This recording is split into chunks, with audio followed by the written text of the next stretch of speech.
Hi, my name is Kim McMillan, and I want to welcome you all to Wake Up America. The Wake Up America Poets, this is our first uh, program of this year, and it's in honor of it's in honor of Poetry Month and also of the passing of our dear friend Al Young. He is now an ancestor, and we just want to just say how much we care about him and how beautiful he is, and how we want to remember the light that whenever he opened his mouth, he was a light. He was a light on the planet, and we want to thank him. Go ahead, Devora. I say, Okay, I wanted to first to read what his son Michael posted on Facebook. My dad, Al Young, passed away yesterday evening, his serene face awash in the golden fading daylight. To quote his friend Raymond Carver, and did you get what you wanted from this life? Even so, I did. And what did you want? To call myself beloved, to feel myself beloved on the earth. And Al certainly was. And this is a poem that I wrote years ago. I'm not that good that I'm going to find out and write a poem in an hour. But it was on seeing him read. We were at Glide Memorial, and the sun was just right. So while he was reading, the stained glass was reflecting off of his face. And so I call this stained glass poet for Al. The poet was sheltered inside the church's stained glass windows, not painted upon or etched onto, but flowing within the blues and greens, sunrises shining red through rectangles and squares. As he swayed between the lines, the color bathed him, never quite submerging his dusted ginger skin that became more alive as he rolled his incantations around the room. His words became a blues serenade, echoing through the church landscape, offering crucifixion and benediction inside the darkly hued poems, cutting into and then flying out of the smooth, colored geometry. Our eyes became wider as he implored us to look at the chaos. Our ears cleared as he demanded we hear the cries, and each of our hearts quietly cracked open. Al, you will be missed and loved ever on. Thank you. Thank you, Devora. We want to take just a couple of minutes. If any of the readers today want to say a word or two about Al, please do.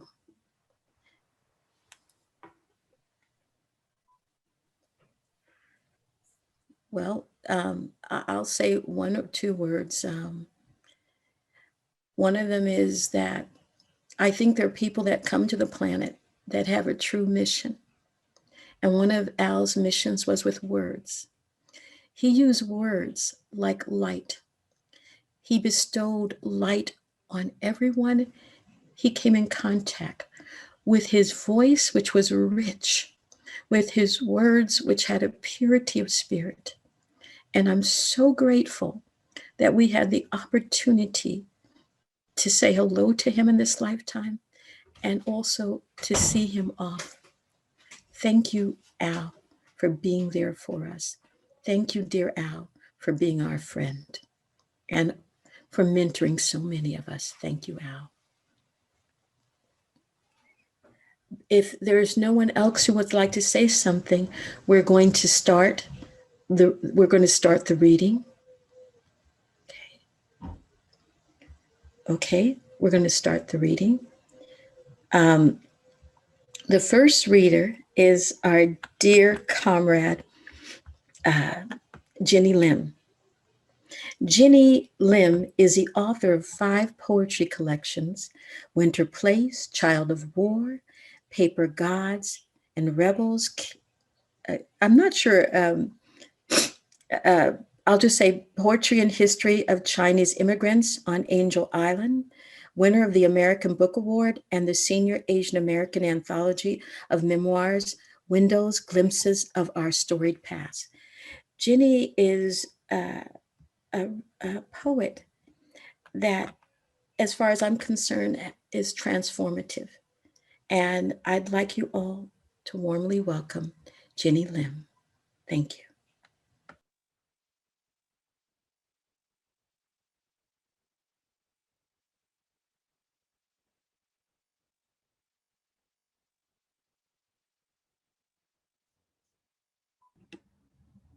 I'm muted. Can you hear me? Oh, okay. I'm sorry. Um, you'll have to excuse me. I'm really numbed from hearing the news about Al. It's very difficult. 4 years ago, Al and I took a train, Amtrak, up to Sarah um, Poetry Festival. It was their first poetry festival. We took the train up to Grass Valley. Someone picked us up. And then we went the rest of the way because Amtrak doesn't go to Grass Valley. And we ended up together. And it was a remarkable experience with Al. At the reading, he held everyone spellbound in the palm of his hand. And I realized his connection to people went beyond the words. His compassion and warmth to everyone he met there. He took a true interest in everyone, whether it was someone serving him food, a fellow poet, or a fan. He stopped and asked about them and took a real interest. And it was such an honor and a privilege to have spent those hours traveling with Al. And I've known him for over 35 years through Ishmael Reed when Al was cast as my hidden boyfriend from my mother in a piece I wrote, The Only Language She Knows, when I have to introduce a Black man to my mother. And Ishmael videotaped that piece, and Al was he was hilarious. And so I want to honor Al with my poems this morning. This one is for the spa victims in Atlanta, Georgia. And there was one woman who was held in the morgue for 7 days with her body unclaimed because her family was in China and she had an ill mother who she sent her money home to every time she got her paycheck. So the Chinese community got together and held a memorial for her. So I wanted to honor her as well. Dao Yu Fang, aromatherapy. Is it not enough to sew your jeans? Is it not enough to launder your shirts or cook your favorite cuisine? Is it not enough I melt your sore and aching muscles with the scent of jasmine or oil of sandalwood to titillate your fantasies of conquest? Do I trigger your lust with the suppleness of my small hands? When I rub the acrid jungle of hair over your sweating gland, does it arouse your sweating fantasies? When you see the neon sign, aromatherapy spa, what sorcery ensnares you? What lust locks your groin with such abominable guilt that nothing can quell it but murder? What demon eviscerates your manhood and dooms you to hate? You think masculinity, the sole privilege of whiteness, and the calculus of a hot trigger the only means to resolve your unholy obsession? So you satisfy your addiction to yellow flesh with annihilation, till your rage detonates in one bloody, hot Georgia orgasm, exploding every fetish, every assault of memory, every rape and massacre from Hiroshima to Vietnam and back? No, it's not enough to sew your jeans, launder your shirts, cook your dishes, massage your impotence for tips in one final deadly spree. Did you think you'd break free? The mirror shattered. Your beard's all wrong. You thought you were strong, but you don't matter. Now you're caught in the gauntlet of condemnation, legs spread like a pig at slaughter, your white meat trembling under the hot spit of craven prisoners who lie in wait for you. As I shelter in place for the long haul, it's a simple revolution to resist the terror of your hatred for me. Time is the train my grandfathers built and the train that left me here. Their ghosts still mine the Sierras. No one shipped their bones or the ashes of the 50 or so Chinamen massacred at Rock Springs back to their homeland. I can see them on a cold winter night with pickaxes frozen in their calloused hands. No one told them there was no such thing as freedom. Mother taught us to hide behind our shadows, not knowing that her journey would continue without end. She taught us to survive, knowing that each moment we suffer is impermanent. She showed us how to fly, knowing that the center of gravity is within us, no matter where we fall. She taught us to wait and to listen, to know when our hour arrives. So I am sheltering in place for the long haul. It's a simple revolution to resist the terror of defeat for our daughters. If the canary doesn't sing, know it's time to spread your wings. This one, word on the street, I've been watching, as many of you probably have, watching the George Floyd trial with, it's really torturous to watch. This is word on the street for Breonna Taylor and also Dao Yufeng, the woman I mentioned in Atlanta, the victim.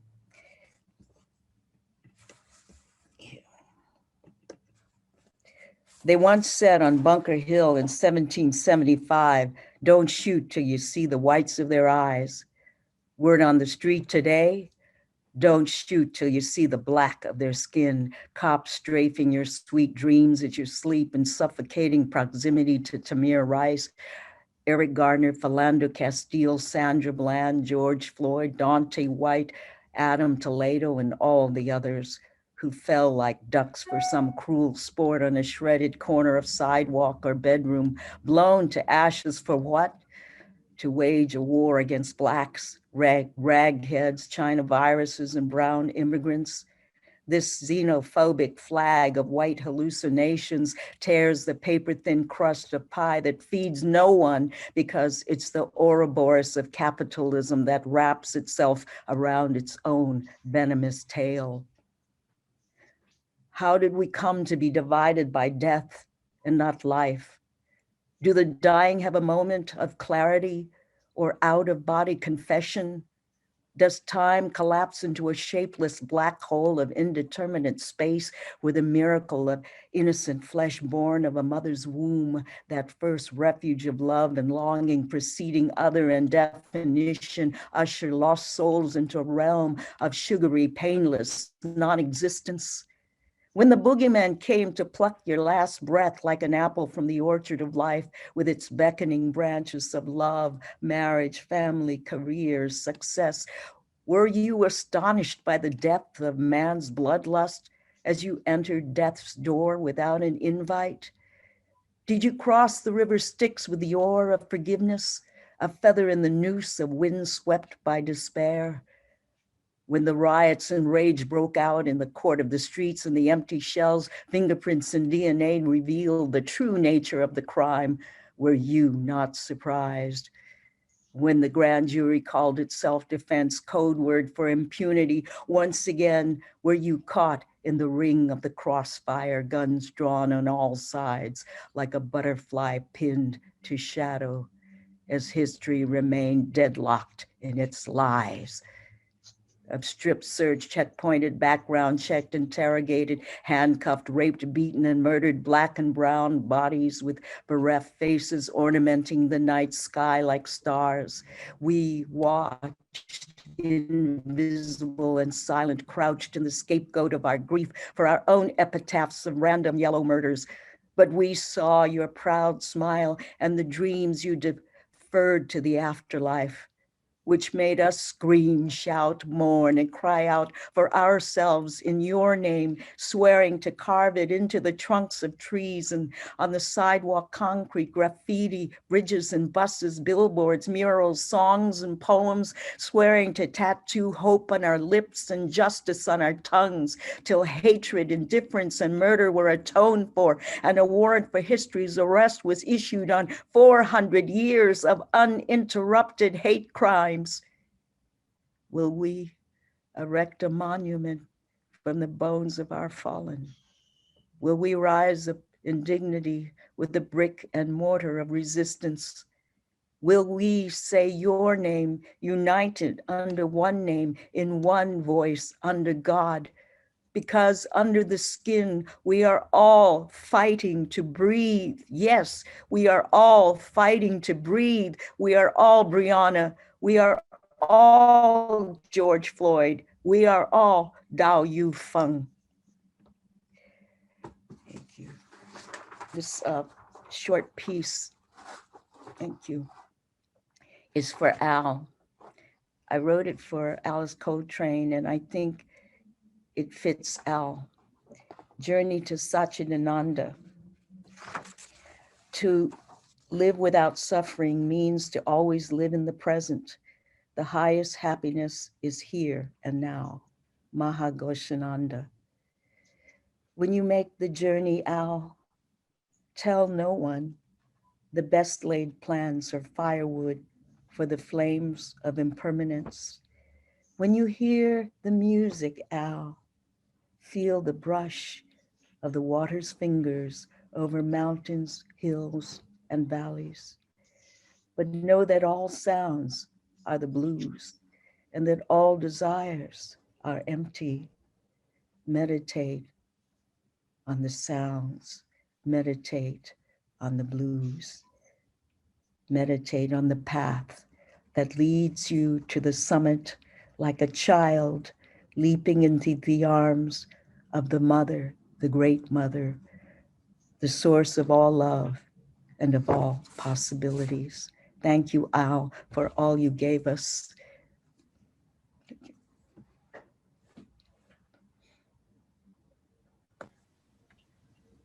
Thank you. That was quite beautiful. Our next poet is Lynn Lawson. Lynn is just a wonderful poet. I had the honor of hearing him read a couple of months ago, and I was quite impressed. Lynn is the author of Chime and the chapbook Before the Night Wakes You. He is also co-editor of Hand in Hand, Poets Respond to Race, and the Future of Black Afrofuturism and Black Comics Poetry. His poetry has been nominated for a Pushcart Prize. I'd like you all to welcome Lynn Lawson. Thank you.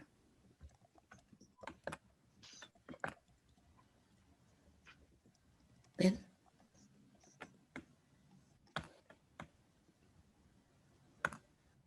Okay, hold on just a sec.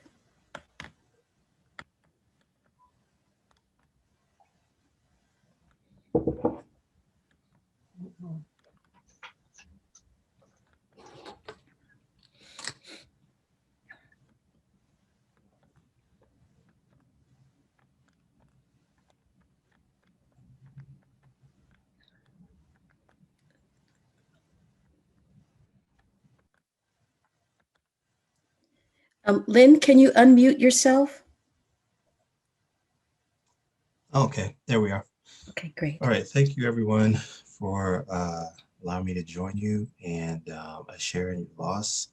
I hope poetry can bring some solace to what everyone is feeling today. So I'm just going to read 3 short poems. This first is There Will Be Beaches. For tourists,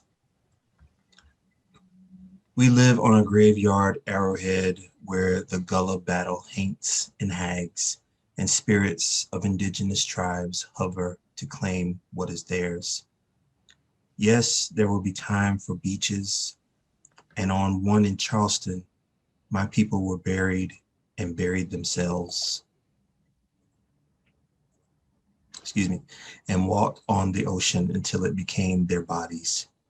Yes, those flags still droop here, and polished statues under them salute. Bones gather round their feet for the reenactments their sons crave. They kick the bones on the way to their sacrifice of burnt offerings from praying hands rubbed over burning churches. Yes, come for the sunshine, peeling your flesh. Stay for the smiles and hospitality, but don't forget the echo and chant of bones under your feet.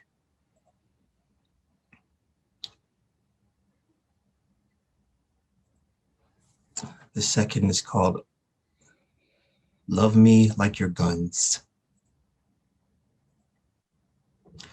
I'm as black as they. I'm your trophy above the mantle. I'm your side piece in your holster. You have the right to bear me in your arms from Almighty God. Grip the neck of this coveted steel. I'm your dirty letters and naughty numbers. AR-15, 9mm, your 45. Rat-tat-tat-tat me, block blam blow into the early morning, your Saturday night special. I'll take load after load, one bullet at a time. Twirl me around on your finger and lick my barrel before squeezing me tight until I explode.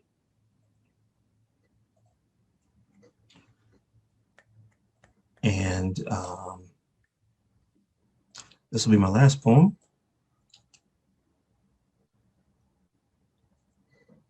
This is called House Call. For Brianna, George, and today, DeQuan. Behold, I stand at the door and knock. Revelation 3:20. Terror snatches my neck, slams me against the peephole. I see the uniform, the badge, most importantly, the gun slams me to the courtroom floor of my mind to indict me for a bear trap of transgressions.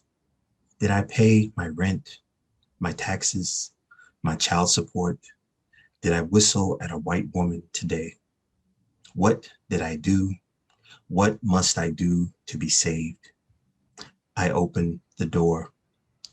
Does DeQuan Ramsey live here? No, sir, I say trembling. My God, DeQuan, where are you? And who are you? They are coming for you. Thank you and have a good day. I close my door, clutch my own throat now. Yes, a good day to you. And may your bullets sleep forever in their chambers. And may no blood be on your hands today or in your thoughts, I pray. Thank you all very much. Thank you. Thank you. Thank you very much.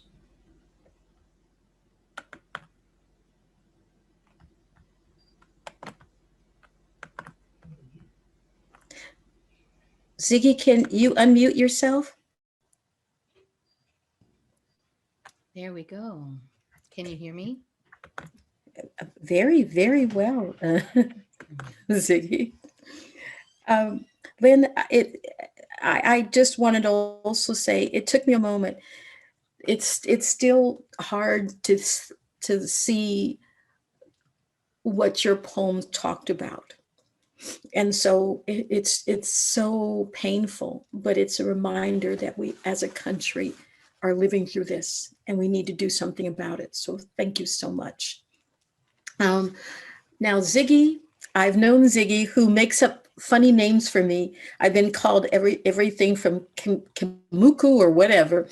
The Kim name takes on a lot of varied forms, but I've known Ziggy, it seems like forever. She's a poet, performer, creative collaborator, and co-leader of the jazz poetry ensemble Upsurge. I'd like you all to give a warm welcome to Ziggy. Thank you, Kim. Thanks for continuing to do this amazing work you do, and under all circumstances. Yeah, this is hard. We insist for J.D. Allen. We insist you scream this pandemic moment, the vessel you imagine as the backbone of the world. Jazz has always been protest music. Can you holler this pandemic moment? Swing this collaborative revolutionary act, for jazz has always been protest music. Driving in pursuit of Black liberation. Can you swing this collaborative revolutionary act, execute its shattering struggle for justice in the US, drive in pursuit of Black liberation, conspire to birth a radical form of love? Blow that shattering struggle for justice in the US, born from blazing ashes of wildfire. Your breath inspires a radical rhythm of love. Love anew, phoenix form arises as mythic birds swung hard. Now born from smoldering ashes of gentrifier, from luxury curbs of the fleeing elite, new phoenix song form rises, its ferocious swing screaming. We insist.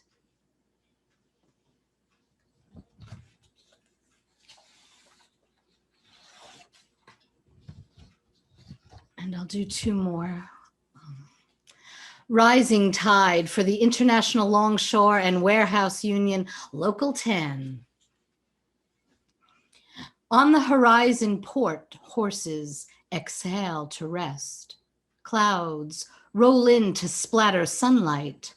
Walk the pier to hear the slapping tide. Ropes pull against the pilings, slap rhythm of white fiberglass boats. With canvas pulled tight, they rock their navy blues. Tucked in their slips, sporting brilliant blues as planks creak and rise, creak and rest. Her pull to walk along the boats, wood warmed by long summer days' sunlight, briny water slaps the pilings, clouds now cover sun in the rise of tide. Day's current and events swiffen the tide, every taut canvas moans fresh-pressed blues. In the golden hour, ropes cinch stiff to pilings, while the port horses staunch in their rest. Those princes of commerce bleach in the sunlight and stand like sentries to gaze upon the boats.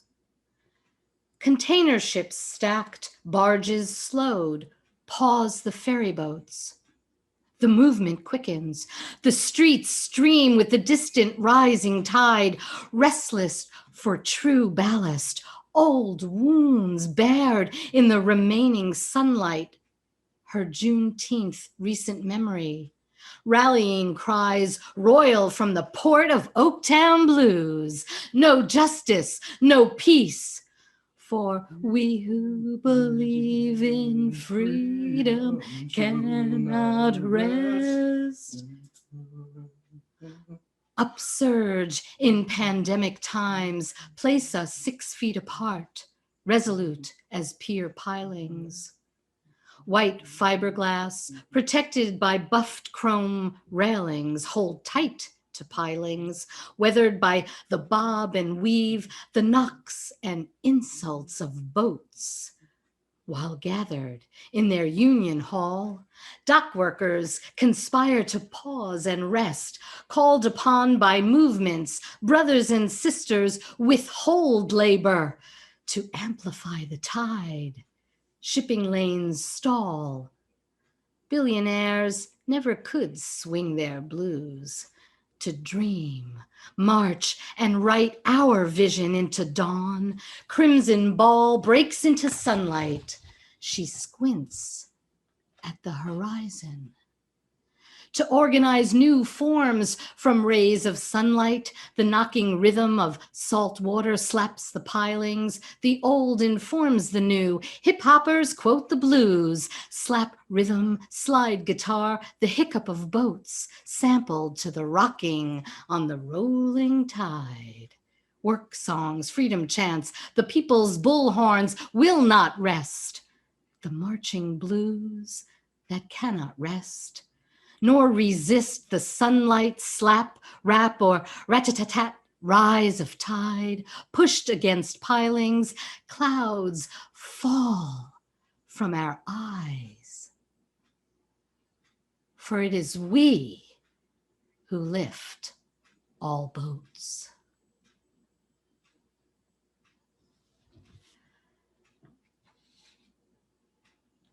Actually, I think that's it. I think that's enough tonight. Okay. You know, you two are like, I don't know, my long lost brother and sister. So whatever you say, your word is good. And your word is beautiful. Just feeling the space for Al, I guess. Yes. No, we're all feeling it. We're all feeling it. Thank you, Ziggy. That was beautiful. Our next poet is Raymond Knapp Turner. He is New York City's poet privileged to have read at the Harriet Tubman Centennial Symposium. He is artistic director of the stalwart jazz poetry ensemble Upsurge and currently is poet in residence at Black Agenda Report and a frequent contributor to Dissident Voice. Raymond is, what can I say? Raymond is beautiful.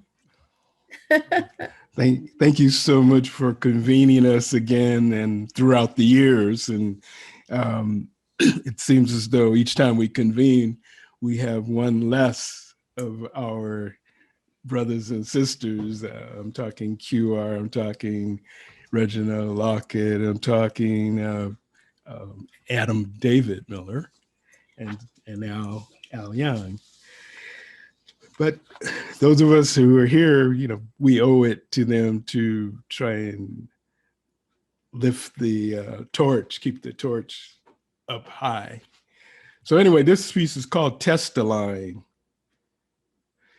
Northeast, Midwest, Southwest, South, down south, up south, out south, south of the Canadian border, slouched down in his cruiser, slow rolling the hood, or atop his horse, bullwhip, barking at shiny bent black backs. 150 pounds of cotton today. It's in his DNA. He's trained that way. Chokehold, blood choke, bullets to back, electric shock, sheets, garbage bag, or overdoses of fists and foots intended to slay. It's in his DNA. He's trained that way. Trained to follow orders of the 1%, the poor, unhoused, unemployed, on strike, anti-war, water protectors must be brought to heel. Raise your right hand, not that high, not that angle. Do you swear to tell the truth and nothing but the truth, so help the founding fathers? I do. Monday morning quarterbacks be damned, second-guessing officers. Police work is hard. Foul-mouthed, disrespecting elders, handcuffing kids, terrorizing teens, beating people up, smashing doors, smashing heads, invading homes, forcing yourself on women in the line of duty, being a bully, judge, jury, and executioner. is not easy. And writing six-figure fiction, sending men and women away on upstate adventures is tough. It's a thin blue line between class and race. Do you know how hard it is to keep your knee on a man's neck? 9:29, 9 minutes and 29 seconds. It requires incredible concentration, dispassionate demeanor of a scientist or professor demonstrating for his students, focus of a TV prosperity preacher preaching scripture about Satan by showing rather than telling. Calm of a Super Bowl quarterback leading his team on a 9-minute, 29-second drive to pay dirt. No, you don't know how hard it is to work before hostile mobs, fearing for your life, fearing for your partner's lives, putting another Hulk Hogan down. It's a thin blue line between class and race. And then this piece is called 1% Funded Rally Actors. And I wrote this in April of last year, and I knew it was serious, but I wasn't clear just how serious it was. 1% Funded Rally Actors. Reopen America as colonial settler thugs open her. Oceans of blood, rivers of tears. Calling all rally actors for side wars, for encores, from gun stores, hardcores, gun-toting rally actors who ride or die. Black Panther Party types need not apply. Liberate Michigan, liberate Minnesota, liberate Virginia, boots on the ground. Bone spurred by Boss Tweet, who believes Lee punked out at Appomattox and bodies littering Gettysburg were a Chinese hoax. Calling all rally actors for side wars, for encores, from gun stores, hardcores, gun-toting rally actors who ride or die. Black Panther Party types need not apply. Liberate Michigan, liberate Minnesota, liberate Virginia. Signature striking, shock and awe, assemblies and senates. Build black sites in St. Paul, bases in Lansing, move the War House, Capitol's Hill, and White Supreme Court to Commonwealth Richmond. Employ enhanced interrogation techniques, waterboard all unappreciative governors. Calling all rally actors for side wars, for encores, from gun stores, hardcores, gun-toting rally actors who ride or die. Black Panther Party types need not apply. Liberate Michigan, liberate Minnesota, liberate Virginia. Calling for a few good men who think solidarity sucks. The business of America is business, and profit over people is as good as it gets. Calling for a few good men who love the rich, the right to work, as nail salon, barbershop, tattoo parlor partisans, infected fighter stuntmen, as Confederate flag waving extras, Fox box, high value targets in harm's way. collateral damage, lust and fossil fuel money flowing like fracking fluid. Calling on rally actors for side wars, for encores from gun stores, old hardcores, gun-toting rally actors who ride or die. Black Panther Party types need not apply. Liberate Michigan, liberate Minnesota, liberate Virginia, calling all AstroTurf Tea Party players, Charlottesville veterans preferred to play Rosa Parks.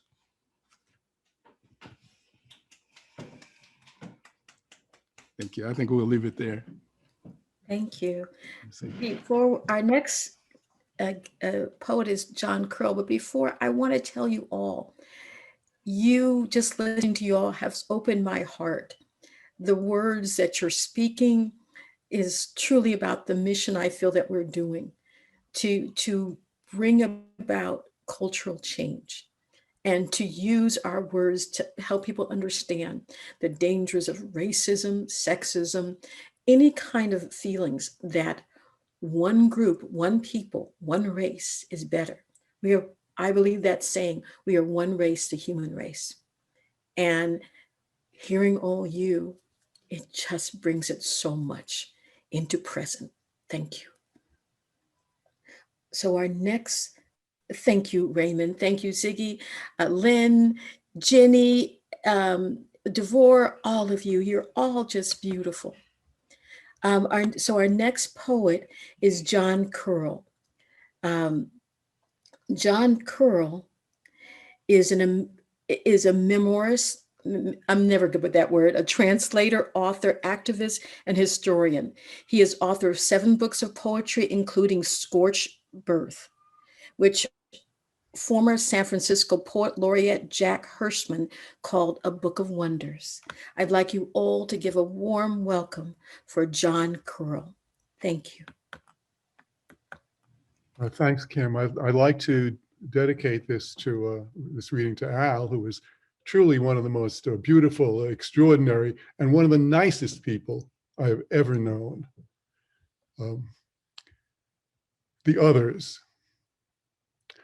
Entitled people feel victimized if their privileges are challenged. Warlike tribes always like to think of themselves as the good guys.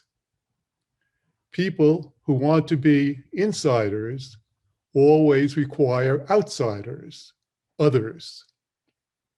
People who want to abuse other people with impunity first dehumanize them in their minds so they can feel free to attack them without guilt or fear of consequences. Any information that fits their stereotypes reinforces the demonization, and any information that doesn't fit is an exception that proves the rule. Without bad guys, the good guys would have nobody to stomp. Abuse and retribution ping pong and ricochet in every direction. Sometimes abused people think that to stop being victim, they must become abuser. And sometimes insiders and outsiders flip until we're all in a war zone. We're all are dehumanizing all. America suffers from some particularly virulent forms of it. Yet, beneath the destructive forces that divide us are even stronger bonds holding us together. Deep in our common humanity, we are all outsiders. We are all the others. A little knowledge. As they say, a little knowledge can be dangerous. In the middle of the garden were 2 trees, the tree of life and the tree of the knowledge of good and evil. God said, "You must not eat the fruit from the tree of the knowledge of good and evil, or you will die." "You will certainly not die," the serpent said, "but if you eat that fruit, your eyes will be opened and you will become godlike, knowing good and evil. Thus, America's founders lost our original innocence and committed our country's two original sins, genocide and slavery, and covered their shameful transgressions with lies. And thus, we inherited the consequences of these monstrous crimes against humanity, against our sisters and brothers, against ourselves, against life itself. And to this day, so it is written, we bear that crushing weight. And even now, at the garden gate, a flaming sword flashes back and forth, blocking our way. Is it too late? Will we never lay to rest this harsh justice? Are we outcasts sentenced here to repeat this purgation forever? How can we get past those righteous swords of flaming retribution without destroying us all? Is this perilous journey together to our common fate? How can we find our way back together to the tree of life?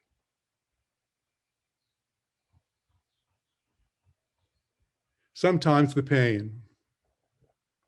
Sometimes the pain of being in this prison with you, the wardens owned by bankers, our bosses are our guards, property and money are the walls and the bars.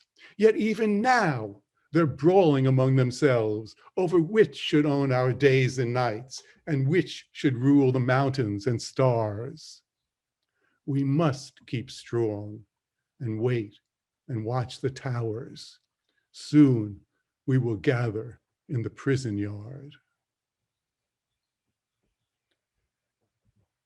When our blood begins to age, when our blood begins to age, our muscles slow, our energy retreats like sap from snow-crisp branches, when life should begin to mellow into the garbage heap expended with each of us, for we'll no longer be useful enough to them, replaced at the office or machine with fresher, more profitable flesh.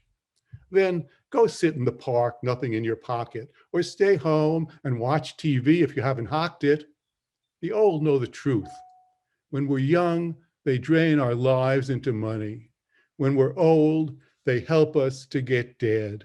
America is a slaughterhouse. One by one, we're expendable to them. But together, fighting back while we've still strength, we can take care of each other and expend with them.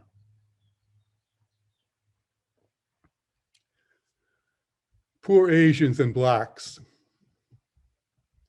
Poor Asians and Blacks, browns and whites competing for the same lousy jobs that aren't even there. Nobody getting a fair share. So white shoves brown, brown shoves back, Black woman blamed, Asian attacked, huge corporate profits, poverty biting. They try to keep us fighting for crumbs, to try to keep us from uniting.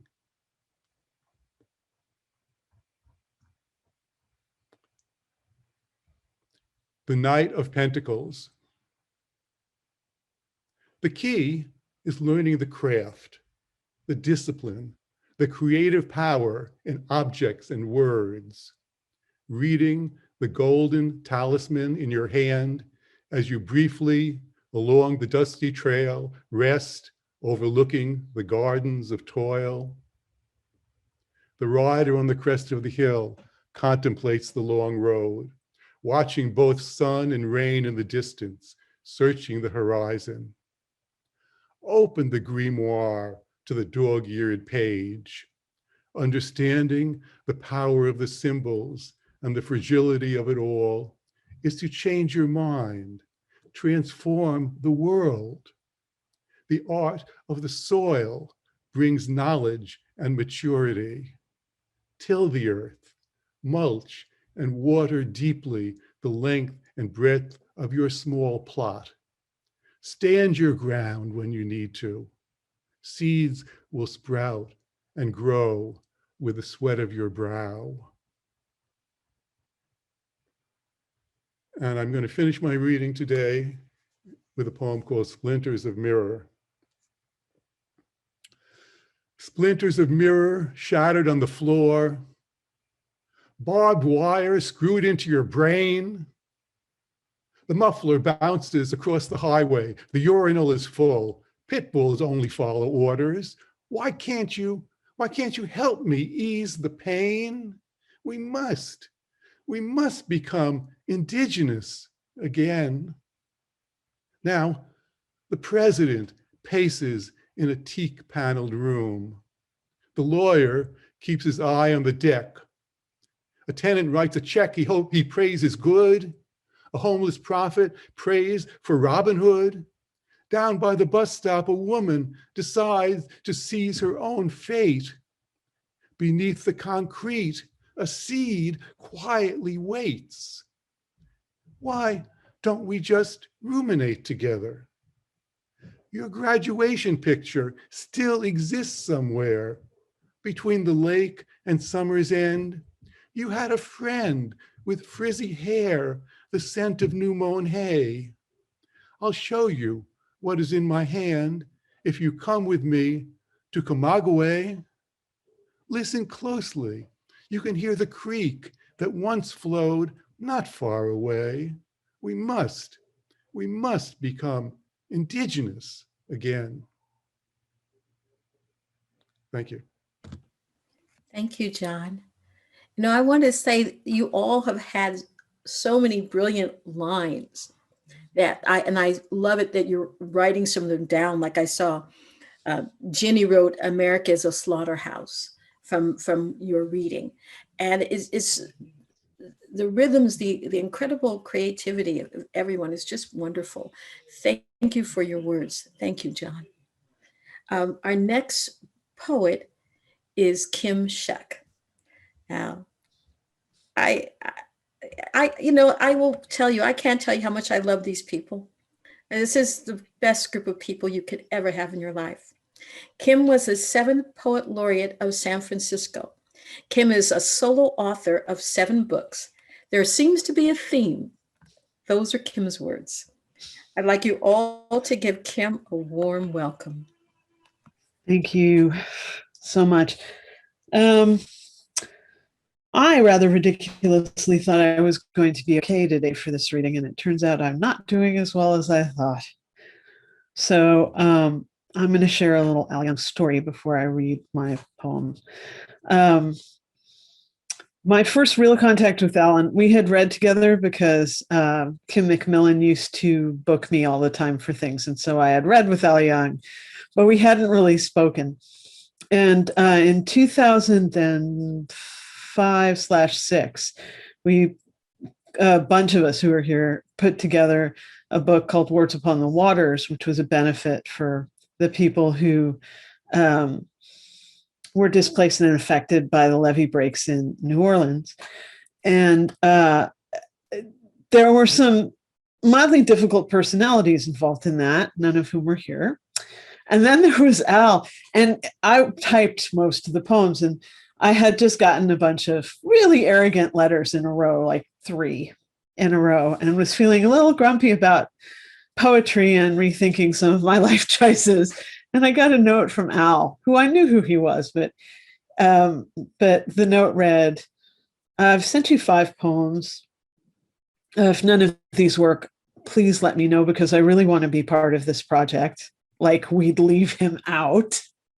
And he said, "I'll send you other poems if these don't work. I do have other poems." It's just like, okay. But I thought in that moment, that's the poet I want to be when I grow up and be a big girl poet. That's the poet I want to be, who bringing humility and care for the project at large rather than just my own ego. He was amazing. He was a really good role model, and I fail. I'm nowhere near as generous as he was, but it's a nice target. Anyway, he will be missed. This is called In the Walnut Grove. for those who don't know, in my grandmother's generation, a lot of indigenous kids were stolen from their families in northeastern Oklahoma, which is where my family is from. And my grandmother was one of them. And this is the only poem I ever wrote for her. That year, the wind took the topsoil and the children.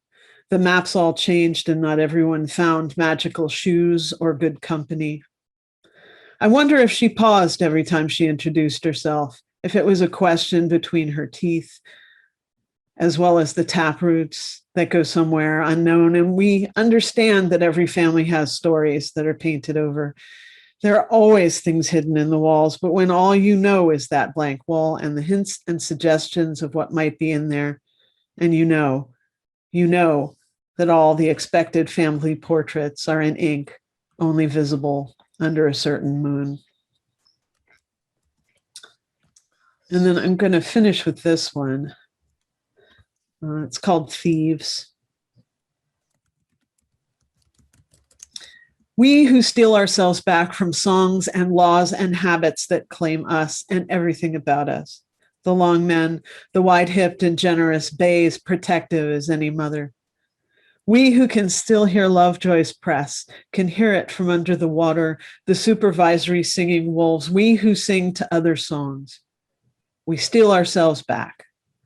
The kidnapped, the hostaged, the unransomed, and the unransomable. We learn songs to pick locks, to absorb laws and habits. We are coming for ourselves. We're on the way. Thank you so much for doing this, Kim. And thank you, everybody, for who's here. That was beautiful. Thank you, Kim. And I want to let you know we love you and we think that you were extremely generous. And that was written by Raymond. But we think we all believe it. Thank you for your beautiful poetry. Thank you all. Like I said, my heart is like huge just being here. I just feel so much love. And I believe Al's here with us. I believe that his spirit is here and he knows how much we love him and care for him and that we wish him joy on his new journey. Our next reader is Avacha. Avacha, it is just beautiful. She is a poet, a radio host, a musician, and the founder of Avacha and Modu Play, the Bay Area Blues Society's Jazz Group of the Year in 2005 and 2010. Avacha is pure light. I'd like you all to welcome Avacha. Wow. Wow. I'm really honored to be here. And I've been going through it big time because another dear friend of mine just had a stroke and a heart attack. And I came here today and found out about Al, who is responsible for so much of who I am. And unlike other people, I can't do the poem I wrote for him. I think I'd probably fall out today. But I'm going to do a couple of things I know he liked. I was a pretty amazing guy, and unlike a lot of folks, he understood a whole lot more about me than most folks ever do. I know most of the people, when they talk about me and music, they think about me as far as jazz and música latina, but one of my favorite music is Delta Mississippi blues, and I love it. And he would always crack up, and several friends of mine from Mississippi said, everybody else is trying to get out of Mississippi. I was one of the New York girl who was trying to get there because I love the music. I love the storytelling. It's also the most African music that we have in this country. If you do your homework and listen to the music of Mali, you'll know what I'm saying. But Al loved it, and he loved the stuff I wrote, the blues stuff I wrote. He tried to get me to write a whole book of blues, and Ishmael has said I should do it. Maybe an Al's thing after these next 2 books out, then I might do that because I've written a lot about it. So I'm going to read 3 poems that I know that he liked. Well, 2 of them he liked, and one of them he hadn't heard yet because he was sick when I wrote it. But anyway, this first one is called Too Proud to Sing the Blues. You say you're ashamed of the blues? You got a lot of nerve. Would you throw away your own feet that walked all the way through all this hell so you could lift up your big head and look straight in the eye of freedom? Feet that walked through hell so you could say, oh, well, Now is now and that was then. Today ain't nothing but a party. Don't want to need no blues or memories of way back then. Days when we didn't even have a pot to piss in or a window to throw it out, or much less a guitar to play on it. And you have the nerve to say you're ashamed. Ashamed of what? Ashamed of your own granddaddy who never did nothing, just pick cotton from Kansas to Kansas. Pick cotton till his hands would bleed. Pick cotton till he was weak in the knees. Pick all that damn cotton just so you could eat. Folks say he walked all the way from Mississippi just so we could read. Then you turn around and deny his country behind ever existed and say you're too proud to sing the blues. And now, I said, now you say you're too well educated to sing the blues. Too ashamed to admit your grandma couldn't read, only good enough to breed, wasn't nothing but a roots doctor. Never went to school. Never had the time, just another cotton picker, some kind of juju doctor who talked to the trees, so old-timey she could sing for rain and knew the name of every root and plant and flower in the state of Arkansas, but she wasn't nobody. Just somebody who was strong enough to make you free enough to be fool enough to be nobody. And you have the nerve to say you're too proud to sing the blues. But from where I'm sitting, looks like you haven't paid enough and still don't have a clue. And in spite of all the education, you just still one more unworthy, ignorant fool, ashamed of all the dues it took to sing the blues. Thank you. This next one wrote as a result of listening to this creature talking about how we can't do anything. We shouldn't even bother because as one person, we can't really make any difference. And that it's never made a difference when one person. So I wrote this thing basically for them, but not just for them, I guess to remind us all. It's called Never Alone. And if you don't recognize some of the people I talk about in this, then that's your homework assignment. I'm still a closet teacher, can't help myself. We have never been alone. Marcus Garvey, Arturo Schoenberg, David Walker, Ida B. Wells, Dessalines, and Queen and Zinga, and all those other incorruptible ancestors who showed their contempt for slavery and servitude by spitting in the face of evil, jumping overboard and freeing their souls, proud, unchained souls, whose restless spirits still roam the ocean's floor, stamping their presence on our dreams, our minds, and hands, revealing their essence and creativity all over the globe. We were never alone. Zumbia Palmares Kawaya, aka John Horse, Harriet Tubman, and Argentina's El Negro Falucho, our beautiful, brilliant ancestors manifest themselves in life-saving rhythms, rhythmic vitamins like La Bomba, bold rhythmic magic revitalizing our lives with samba, rumba, lando, and juba. They sing to us in daydreams and dance with us on stages. Their tears become our paintings, our books, our poems, and feed our self-esteem when life tries to get in the way. We will never be alone. Ja Esantawa, Denmark Bessie, Granny Nanny Alonso, the Yescas and Gaspajanga, the unstoppable freedom fighter, hero of Veracruz, who reincarnated themselves in each and every one of us. Hell no, we're here. We are free, and no matter what they say, we're here today and we're here to stay. We are the voice of the million of ancestors whose names we never got to know. Ancestors who know that some of us are brave enough to know their truth, to know that we were born to tell their truth and sworn to repaying their sacrifices every day with our actions. A sacred legacy written in blood, forever inscribed in our souls, an internal tattoo, an inescapable reminder to never, ever, ever let us forget to remember the price they paid for us to know that we were never alone, that we are never alone, and we will never, never, ever be alone. This last one, I love this one. And even though I wrote it from in the female perspective, I had to, I guess I did tell a short story, let me explain why it's written from the female perspective. Myself and Jorge Molina, some of you from California know him. He's a wonderful sambo from Peru. And the sambo, on word like, well, they make this stereotype what a sambo is, but a sambo or a sambo is a Black Indian mixture, and his family were part of those sambos that ran into the mountains in Peru to get away from slavery.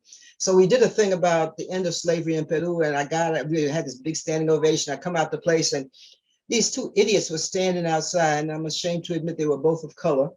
Talking about these people need to stop talking, especially that big fat Black bitch. I'm sitting right there listening to them, standing there, and they need to stop talking about slavery. Slavery's over. So I didn't know what to say to them. So I didn't say anything to them, but I wrote this poem. And unlike a lot of people, Al Young also was very fluent in Spanish, and I could read my Spanish, so he loved this poem. And this poem got so loved, it was taken to Mississippi by the ex-head of the B.B. King Museum, and they loved it down there. They have a thing down there called the Cotton Pickers Festival, and I did it down there for them as well. It's called Acércate, tus flores, el perfume que me da la fuerza, which means come closer. Your sweat is the perfume that makes me strong. And I dedicate this to all these ancestors. And I'm going to do it in Spanish first, because it's about time people stop the BS and realize we're everywhere and listen to the music and the language. And then I'll do the English version. Negrona, morena milagrosa, acércate, te veo. Como un espíritu ancestral que me persigue, siempre te veo morena. Reina bendita de mis sueños y todos mis deseos, acércate. Te veo negra, sudor en la cara, sudor en los ojos, sudor en el corazón, tu sudor, una ofrenda, un licor para salvarnos, Amazona indescriptible eres tú. Siempre eres tú, creadora eterna de sueños, atrevida e indominable, dueña de la esperanza y todas mis mañanas, acércate negra. Leona de las zafras, lágrimas en la cara, lágrimas en las manos, lágrimas con el sabor a melaza. Tu sacrificio escrito en el alma, te veo, mi prieta.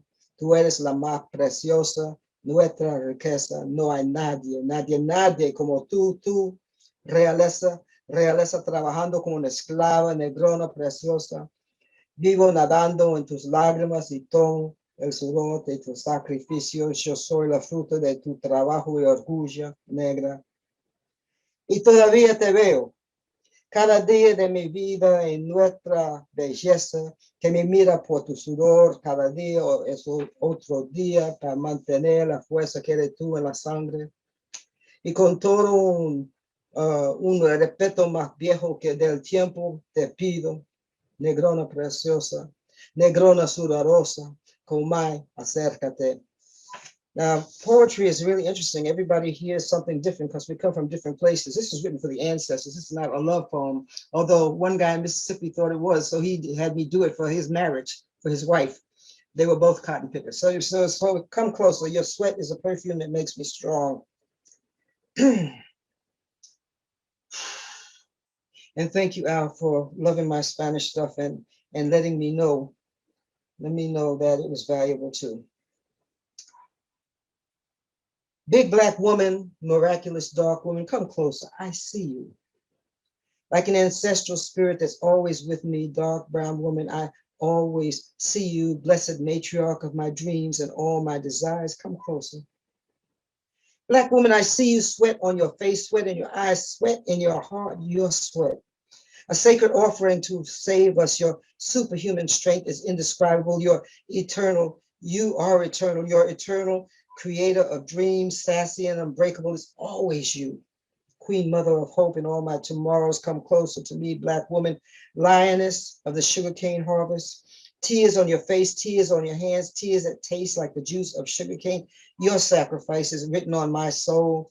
Beautiful dark woman, I see you. You are more precious than gold. You are our wealth, and there is nobody like you.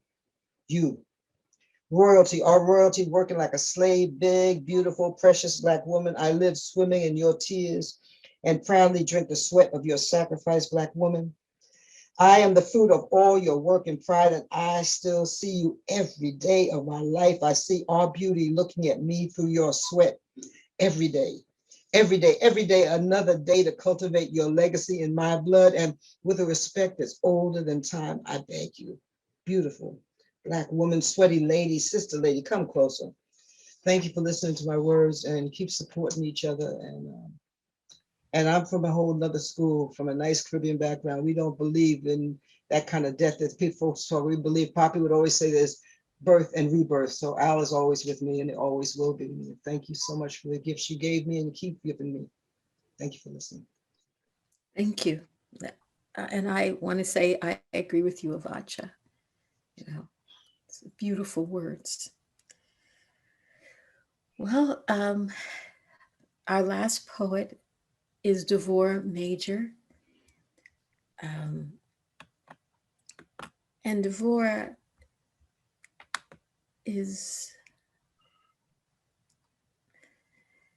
she's San Francisco's third poet laureate, and she's an award-winning poet and fiction writer, creative nonfiction writer, performer, editor, and the author of Califia's Daughter, published by Aquarius Books, Willow Press in July 2020. I'd like you all to give a warm welcome to Devore. Thank you. And hello, everybody again. You know, when people were talking about Al, stories kept popping up. I wanted to write a poem. Oh, excuse me, Devore, we can't see your face. Can you see it now? Yeah, now we can see you. We can see your beautiful face. Because when I have my poems up, I can't see me either. Oh. Okay, if you can see me now, great. Okay. And I wanted to do this poem about the Devil's Punch Bowl, which is where after the Civil War, Blacks were herded and there was a great massacre. And it was Natchez, Mississippi. So I just wrote Al and said, listen, I'm trying to do this poem and I want to know, did it really happen? Is this myth? Is this whatever?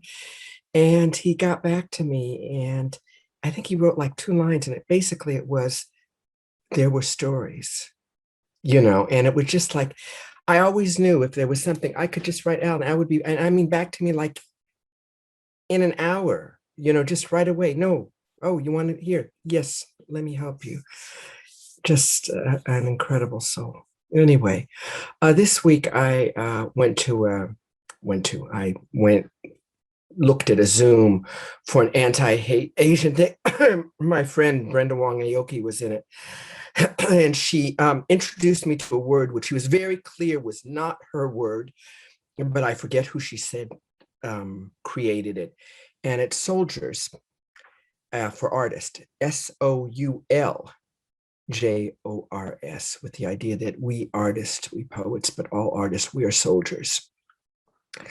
We are journeyed from and through our souls, shaking soul out of our fingertips, its colors reflecting in our teardrops. We art warriors with our pens and paints, stories and bodies flowing, leap towards tomorrow. Hear the drums rumble, get up and move forward, and the horns come in wailing of our pain and possibilities, and the bass quietly holding it all down, strumming memory as poultice and armor. We are soldiers, making war on hate and winning more and more battles. And this came out of, this is not who we are. This is not who we are. This is not who we are, you know, and I couldn't take it anymore. This is not who we are, newspeak pundits splice in between commercials, turning from the truth that this is indeed who many of us are. American seditionists and murderers, racists and rioters and vandals with a history of rampages painted across the globe. Ask a hungry Haitian child who she knows Americans to be. Ask an Iraqi widow. Ask an Afghani farmer. Ask an Agent Orange deformed Vietnamese peasant who we Americans truly are. Take notes of the indigenous people slaughtered, African people enslaved and tortured, Chinese people sacrificed for railroad hegemony, Japanese people imprisoned and reviled, Muslim people scorned and exiled. The list is long and has no end. This government and we, the people with all our warts and wounds, this is who we are. I cannot point fingers at everyone, but let us be clear, the aberration is not them.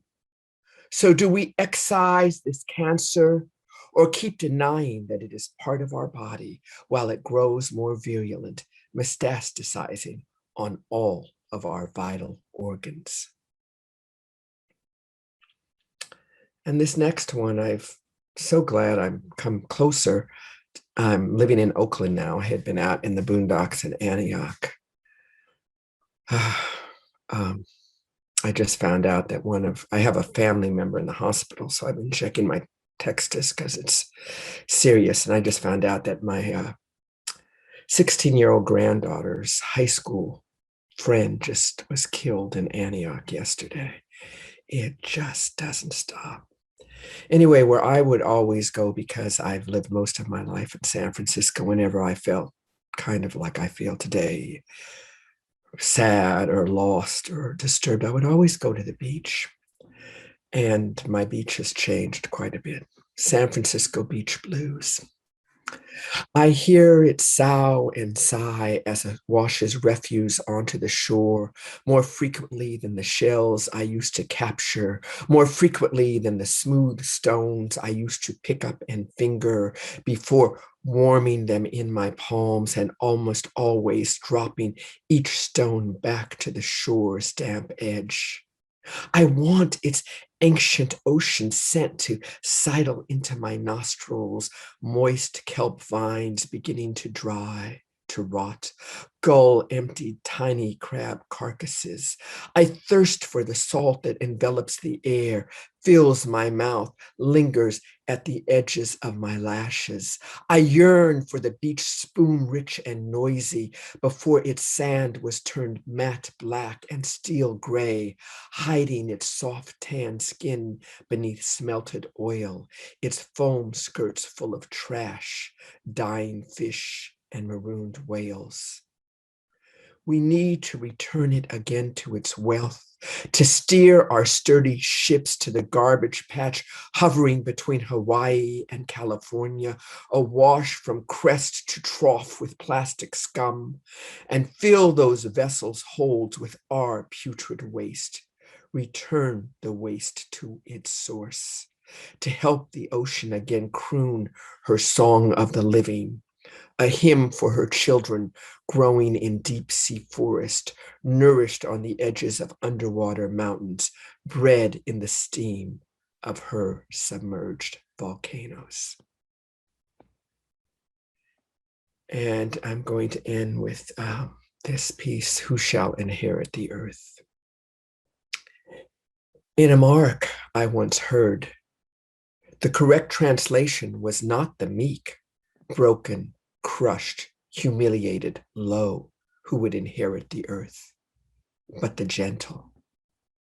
And we are inheriting these streets, even as we sleep on them and are swept up only to return.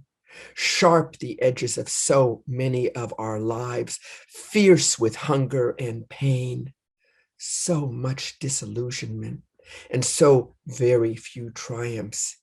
Even as the rulers squeeze tighter, cutting short our breath, hobbling our steps, harnessed together, we will inherit the earth, such as it is, sad with violence and petulance, the air clotted and gray, islands covered with an ever-rising sea, turning, still. It is becoming ours, even as they wage their gruesome wars, killing and selling, buying and exporting death, advertising the price for each kill factored into the decision to research, develop, manufacture, and buy the newest weapon to kill more quickly, more anonymously. Even in the face of this hegemony of arms, every side buys from every side sells to every side. Even the pawns choose their weapons, aim and fire and die. Still, we gentle are joining together more and more tightly, inheriting the earth from these others who want only to have, to hold, to own, to control, as if they were hurricane and sun, arrogant in their perceived power, not understanding that all of it will explode or else disintegrate, and they will be left with misshapen, impotent stories of the times that used to be, while we will remain, remembering our many losses along the way. Still wounded and reeling, we gentle will inherit the earth and pull out our seed stock and begin to plant anew. I thank you. amazing, beautiful. This, to me, today has been like a prayer, sitting and listening to you. I guess this is poetic church. That's what I could think of. It's absolutely beautiful. I'm going to open the lines like we always do. Um, so if anyone wants to say anything, you can unmute yourself and you can talk about today and Al or the poets, whatever you'd like to. We'll take about 5 or 6 minutes to do this. So if anyone has anything to say, please unmute yourself and go ahead.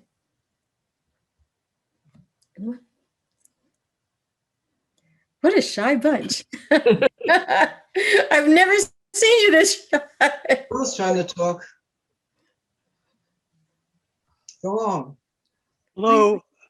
Go ahead. Hi. Somebody sends Captain Crossman. Well, hi. Hi. I'm Bill Crossman. I'm well, beside being a poet, I'm a jazz pianist, and this is a quick memory about crossing paths with Jenny Lim and Al Young. Jenny, a few years ago, was tapped to be the curator at SF Jazz for a weekend of poetry and jazz, and she selected poets and jazz musicians to be on stage for those 3 days. I had heard Al read his poetry, but had never really met him. But Jenny and Al were great friends. And so when the program was just about to start and Jenny was going to be the MC, and Al was sitting in the front row and I was sitting in the front row, just, in the audience. And as Jenny, with a minute or two before she went on stage, she saw Al and she saw me and she took my arm and walked me over to Al and said, Al, I want you to meet Bill Crossman. He's a good pianist, something like that. And Al said, oh, really glad to meet you. And then he said, will you accompany me on my reading? Now there's like 150 people in the audience.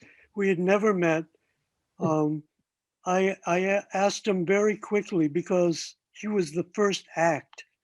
Do you have a read list or something? He said, no, I don't know what I'm going to read. Just get up to the piano.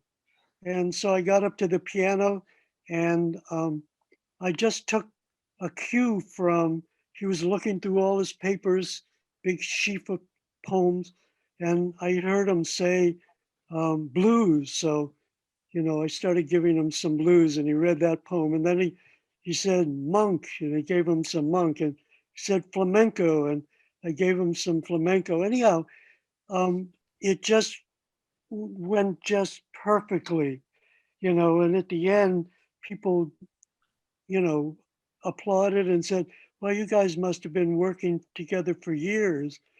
And, didn't know that I had just met Al a minute before. So my heart goes out to him.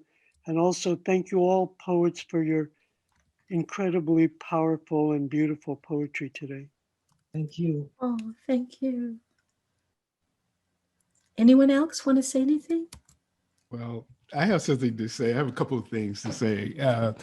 Actually, I've learned, is that, I'm getting feedback from some. I learned a lesson from this because I learned that perfection is the enemy of good. And so Al and I had gotten together, I think it was, I want to say 2011 or something like that. And we did something at the jazz school together. And his birthday is the 31st of May, and mine is the 1st of June. And so I had been for several years saying, we have to have a party and we'll put it somewhere in the middle. So however that is. And so I kept saying it and he was game for it, but I knew it was going to have to be by me. And so rather than just seizing the initiative, it never happened.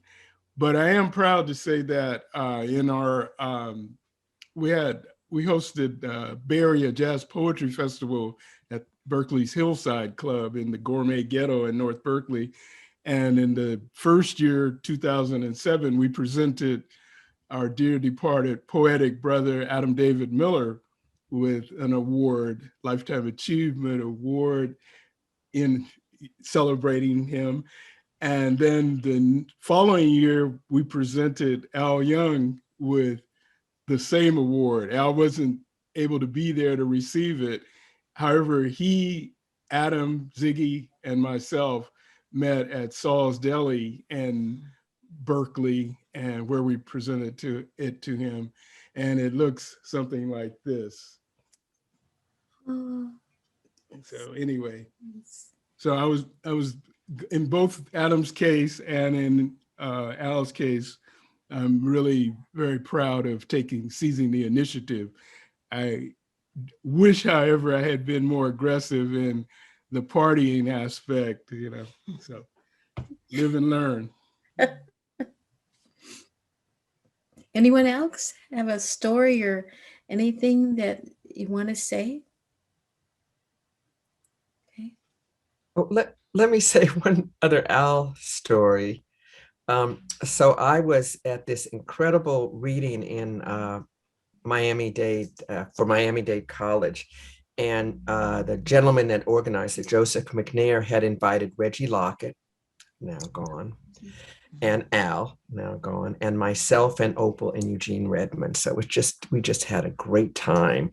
We were there like for 4 or 5 days. We did high school class and college lectures and readings and all kind of stuff. And so, after the first night, and my luggage it wasn't there when I got off the plane, and it took them a day and a half to go there. So I had to do my first 2 gigs in the same clothes, and it was just really a drag. And came down that morning, and I was like, "How do you sleep?" And I said, "Oh, I never sleep well in a new place the first night. I just don't do that. Different sounds and like that." And he just chuckled and he said, "Oh, you don't let your monkey mind go to sleep, huh?" And I was like, and then I realized he was exactly right. I was just chattering. I chatter in my head, and it was like, okay. And it was just, he would do things like that. Like, here's a little thing to put on your plate. I'm on my way now, and I just loved Al for that. Never pressed it. Just like, consider this, Thank you. Anyone else? I Carolyn would wanted to speak. Yeah. I would like to say a name that is very much forgotten amongst all our lists of names of Black names which do matter. I would like to remember Timothy Lee, who was I believe he was a gay young man who lived mostly in Berkeley and San Francisco and was found hanging from a tree in Concord by the BART station in 1985.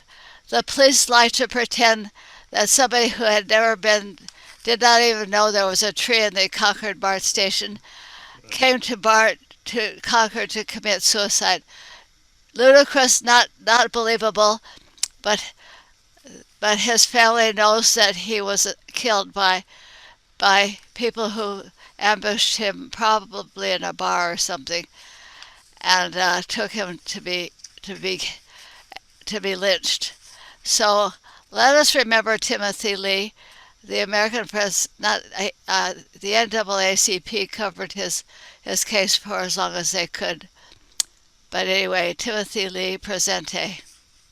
About Timothy Lee, Pat Parker wrote a poem about him that they misprinted when they finally published that poem. They did it wrong because I heard the thing, but my youngest daughter went to school with him, and they knew that he was lynched because they had a sign, and his sister's name was spelled wrong, and he was hardly illiterate. So I mean, that was a whole nother story. But this whole thing is insane, but I just want to thank Kim for all you do. Sister lady, I love you. You put together these amazing things. I also wrote a poem for Timothy. Yeah, well, anyway, I hope we get to hear it sometime soon. And I don't think I would have been able to make it through that couple of hours that we've been here when you told me that if we hadn't been doing this poetry. So this helped me get through this. Al and I were very, very close, and we talked a lot until he finally had that stroke and what have you. But it's like this is just devastating, and this is just devastating. So I want to thank all of you for helping me to get through the day. And Kim, love you madly. And between the poetry and the vitamin B flat, we got through this. And it may seem strange to everyone, but being together, I think, is a healing, because sometimes you grieve and at the same time you celebrate. I think a part of us is also celebrating Al, because I do believe that the spirit is continual and that Al is probably smiling at us or just taking his next steps into a new journey. But it's very healing to hear you all read, at least for me. And I appreciate it. Every single one of you, I appreciate, including our audience. Thank you. Before we leave, is there anyone else has anything to say? Say that. I want to jump out and say thank you to all the artists. It's so wonderful to see everybody. Hey, Raymond, I listen to you just about every Thursday on on KPFA. Chris Welch's show. Right. Sometimes I'm so glad he talks to somebody because he never visits my show. We tried.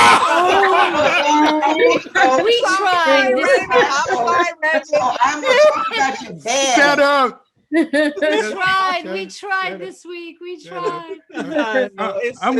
Kim, I'm gonna blame D Major on that. Our brother Lawson, Lynn on that. You're in Philly, right? Yeah, so I'm gonna blame. No, you can't blame it on me. I gotta go, but I'm not taking the blame. It's right back to you. Thank you very much. Guys are funny. Len, welcome to the family. Yeah. We're glad. We are in open arms. If you're a poet and you love celebrating words and the importance of basically universal healing through social justice, that all people have a right to exist, and that one of the things we do with our work is celebrate people who are looking to make the world the kind of place we really want to live in, and each one of you is doing exactly like that. Well, I guess we're gonna go now. I thank you all. Give yourselves a wonderful hand. And this has been an honor. And I also say goodbye, Al. We know wherever you are, there is light. Thank you. Presente. Presente. Bye. Goodbye, everyone. Bye, Bill. Good seeing you, Bill. Yes. Thank you for the beautiful show. Thanks, Carolyn. Oh, thank you for being here. Take care, everyone. Bye.